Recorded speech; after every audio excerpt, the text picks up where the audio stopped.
மசாலா சுண்டல் recipe வந்து பார்ப்போம். நான் வந்து ராஜ்மா, பச்சை பட்டாணி, கருப்பு சுண்டல் வந்து எடுத்திருக்கேன்.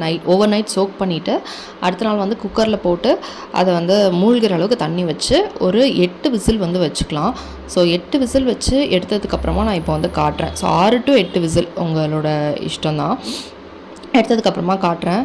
ஸோ இப்போ இதை வந்து என்ன பண்ணணும், திரும்ப ஃப்ளேம் வந்து ஆன் பண்ணிவிட்டு அதில் வந்து மஞ்சத்தூள், மிளகாத்தூள், கொஞ்சமாக மல்லித்தூள், எவ்வளோ அளவு போடணும் அப்படின்னா 1/4 ஸ்பூன் வந்து மஞ்சத்தூள் போடலாம், 1/2 ஸ்பூன் வந்து மிளகாத்தூள், 1/2 ஸ்பூன் வந்து மல்லித்தூள் போட்டுட்டு ஒரு 1/2 ஸ்பூன் வந்து கரம் மசாலா வந்து போட்டுட்டு நல்லா வந்து கொதிக்க விட்டுருங்க. இதில் வந்து நல்லா நோட் பண்ண வேண்டிய பாயிண்ட் என்னென்னா, நம்ம ஆயிலே ஆட் பண்ணலை.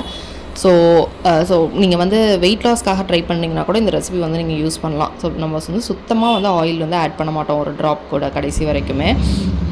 ஸோ இது வந்து போட்டு நல்லா கொதிக்க விடுங்க. கொதிக்க விட்டிங்கன்னா அந்த மசாலாவோட அந்த பச்சை வாசம்லாம் வந்து போயிடும். போனதுக்கப்புறமா அது வரைக்கும் மீன்வேல் நம்ம ஒன்று ரெடி பண்ணி வச்சுக்கலாம். என்னென்னா 2 ஸ்பூன் வந்து பேசன், அதாவது கடலை மாவை வந்து கொஞ்சமாக தண்ணி ஊற்றி நம்ம கலந்துக்கலாம். இதுக்கெலாம் வந்து பர்ஃபெக்டான அளவு கிடையாது. ஸோ உங்களோட இஷ்டம் தான். இதை வந்து நல்லா லம்ஸ் இல்லாமல் கொஞ்சம் கலந்துக்கோங்க. கலந்துட்டு அந்த இது கொதித்தோம் அதுக்கப்புறமா அதில் வந்து இதை ஊற்றிடலாம். ஸோ தட் அந்த கன்சிஸ்டன்சி வந்து உங்களுக்கு நல்லா கடையில் கிடைக்கிற மாதிரி வந்து கிடைக்கும். ஸோ அதில் வந்து ஆட் பண்ணிவிட்டு நல்லா மிக்ஸ் பண்ணி விட்டுக்கோங்க. லம்ஸ் இல்லாமல் மிக்ஸ் பண்ணி விட்டுக்கோங்க. ஸோ அதுவும் வந்து மிக்ஸ் ஆகிட்டு நல்லா வந்து கொதிக்கணும். டேஸ்ட் வந்து அவ்வளோ சூப்பராக இருக்கும். மீன்வைல் நீங்கள் உங்களுக்கு கருவேப்பிலை, கொத்தமல்லி ஏதாவது வேணும்னா கூட உங்கள் ஃப்ளேவருக்காக நீங்கள் வந்து என்ன வேணால் ஆட் பண்ணிக்கலாம்.